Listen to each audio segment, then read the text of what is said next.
Kapina sa 300 ka mga talisaynon ang nakabenepisyo sa tag 20 pesos nga kilong bugas nga gibaligya sa Sugbo Merkadong Barato Display Area sa Talisay City Hall. Gisugdan ang pagbaligya ni atong Mayo 1 apan nahunong tungod sa eleksyon. Subli silang namaligya sugod kagahapon nga dulan sa 200 ka mga talisaynon ang nakapalit sa tag 20 pesos nga NFA rice. Karong adlaw, gipaabot nga dulan usab sa 200 ka mga talisaynon ang makapahimo sa maong programa. Napo ka kilo ang labing daghang mapalit. Hinuon mamahimong makapalit og usa ngadto sa 5 ka kilo.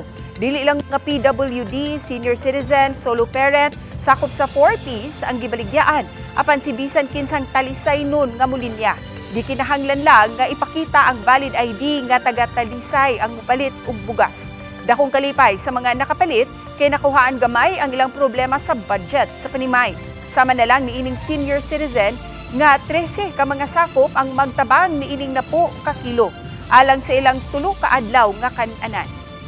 Kung mahurot na ang 100 ka mga sakong bugas, bukuha na usab sila og laing 400 ka mga sakong bugas ang Talisay City Agriculture sa bodega sa NFA.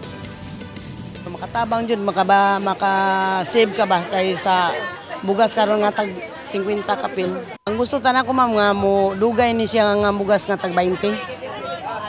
Kay kung adiyo tragay kay ni siya sa nandi gid maka-survive ba sa mga pobre.